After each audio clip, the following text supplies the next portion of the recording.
Hey guys, Nikhil here, back with another episode of Ask an Architect. This is episode 2. Joining us is architect Pooja Kathari. And this particular episode, we have taken questions from all of your comments which come on the Home Banao YouTube channel. Keep them rolling, keep them coming. And if you have any questions for the architect, please use the hashtag Ask Architect in any social media platforms. We'll find them, we'll pick them up. So let's invite the architect in. Hey, hey Pooja, how are you? How are things? Hi, Nikhil. Thank you so much for inviting me here. Things have been good. I've just been running, and I've just come from a site visit because the show was bang on at 4:30. I'm here to answer all the questions that your viewers have. So let's get started with the first question: granite versus tiles, which is better for the bathroom? Okay, so I would go with granite, obviously, because if you all have noticed or if you've observed, generally we use granite for the outdoor areas. The reason being that it is durable, it has a longer life, and it can withstand all your harsh weather conditions, your water, whatever. So, with respect to your bathroom, also you have continuous flow of water happening, you have detergents, you have soap, everything else which is reacting with the surface. So your granites are not going to fade, your granite is not going to decolor or have voids or break or anything of that sort.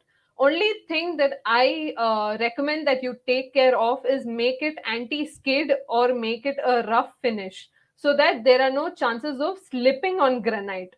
So when somebody asks you to use granite for your bathrooms, your natural reaction is that I may slip and fall. But that's not true. It depends on what finish or what coat you're going to be applying on the granite.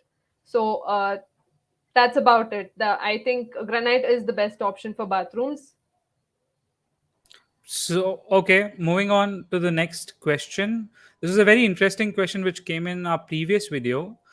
Granite top grooved in wall or granite over kitchen cabinetry, which is more stronger and sturdy? Okay, so both of them will have almost the same amount of strength. Where the first option, you will be grooving the granite in the wall with about a 1 inch depth groove, and it'll be a cantilever. And in the second option, you're basically creating your cabinets and supporting the granite on top of it. So, strength wise, I don't think there is much difference in the two options, but I would prefer granite grooved in the wall, because there you're trying to minimize the chances of water seepages into your cabinet areas in the kitchen. And as against both of these options, like in traditional times, we had these masonry work, like your brick or concrete partitions that were created, and above it, the granite would be placed. Even in that scenario, it would be grooved into the wall. And when you talk about strength, I think you should be comparing this option with the strength, like the traditional versus the newer way of doing cabinetries in kitchen.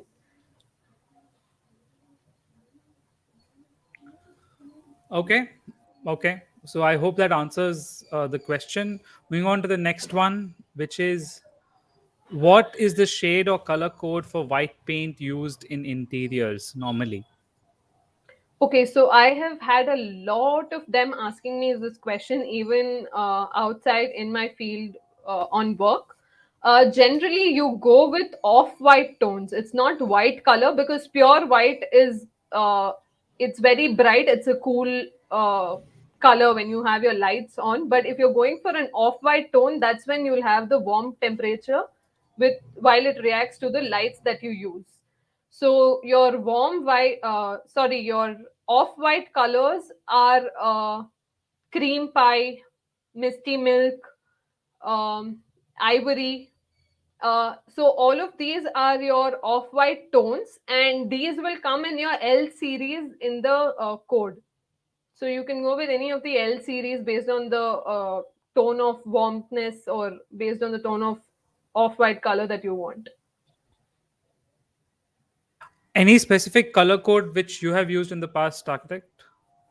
I usually use cream pie for all my projects. So that's the it's from Asian Perfect. Paints. Yeah. Okay, I hope that answers your questions. Moving on to the next one. What flooring should you use in lifts? Very interesting question. Okay, so see, flooring in lifts is not not very unique. It'll be the question will be same as what flooring you would use in your homes or in any other space. So for lifts also, like your homes, you can go with wooden, you can go with granite, you can go with marble, you can go with tiles, you can also go with carpets, depending on what ambience you're trying to create in the lift or what sort of an atmosphere you want, or the design language that has to follow in the lift. So there is nothing unique in terms of flooring that will apply to your lifts. It can just go and flow with whatever design language or design style you're trying to have in the entire house or the lift. So, Mr. Sunil has replied, Ma'am, your suggestion is fine. I am not sure which answer this was for. Imran Patel has asked the question again, which is better, granite or tile?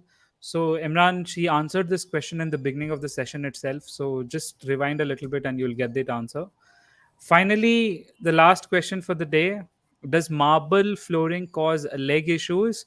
What are the other alternatives? Okay, so to answer this, yes, marble flooring does cause leg issues and specifically knee pain. There is a very detailed video on the Home Banao channel itself on this, which is already being covered. But to tell you about the alternatives, so see, generally what happens is marble or granite, for that matter, they are hard stones. So any stone will be hard on your feet. Any hard surface will definitely cause leg issues. They will cause knee pain, they will cause leg pain, or they will hurt your heel. So you need to shift to softer alternatives. So what are your softer alternatives? So your wooden flooring is soft on your feet. You can go with that. Vitrified tiles is comparatively soft, but I am not going to say it's going to be over wooden flooring. Apart from these two, you can also go with carpeting wherever you think that you will be sitting for a longer duration, or if you're going to be using those areas for a longer time, you can try and carpet them or just have smaller carpets running in the house, like your runners, etc. So that way you can save your feet. But say for those of you who already have a marble flooring and you cannot change it, then ideally what I recommend is please wear a footwear that is soft on your feet, that will help you uh, lessen the pain or the load coming onto the heel. Okay. So, guys, I hope this answers your question. If you have any other questions, just comment below. We will take it up either right now if you're live, or we will take it up in the next episode. So, this was Ask an Architect episode 2. If you have any questions, again, comment below to this video, or you can just use the hashtag Ask Architect on any social media platform, Twitter, Instagram, whatever it is. You can, of course, check out Architect Pooja's work at alek.architecture. And thank you so much for doing this. See you next week in Ask an Architect. Bye bye, guys. Bye, Thank you so Pooja. much. Bye. Oh, just a moment. We got a question at the Okay. end moment. Imran Patel asks how to choose color combinations. It's a very interesting question. I think this is something which we should cover in a video. But any quick answer for this, Pooja? So, color combinations basically will be based on a design theme. Say you're going for minimalistic, you will obviously try to use neutrals like white, beige, and those sort of colors, which are neither warm nor cool. So, you will go with neutrals for something which is minimalistic, and say you're going for something which is classic. So for classic, you'll tend to use more of metal tones, like something like mirrors and gold, copper, those sort of colors and textures. Say you're going for contemporary, then you will be using a lot of mix of color. It'll be a palette that goes along, but it'll be minimalistic in terms of the design, not the color palette. And say if you're going for something which is more traditional and artistic, then of course that's a pop of colors that will come in. If you have something bohemian or something which is light on tones, then it'll be your pastel colors. So yeah, it is more relevant. It is more specific to what theme you're trying to design, what theme you're trying to get in the space. So, Imran, I hope that answers your question. And again, guys, if you have any questions, use the hashtag Ask Architect. This was Ask an Architect episode 2. See you next week. Bye bye. Bye.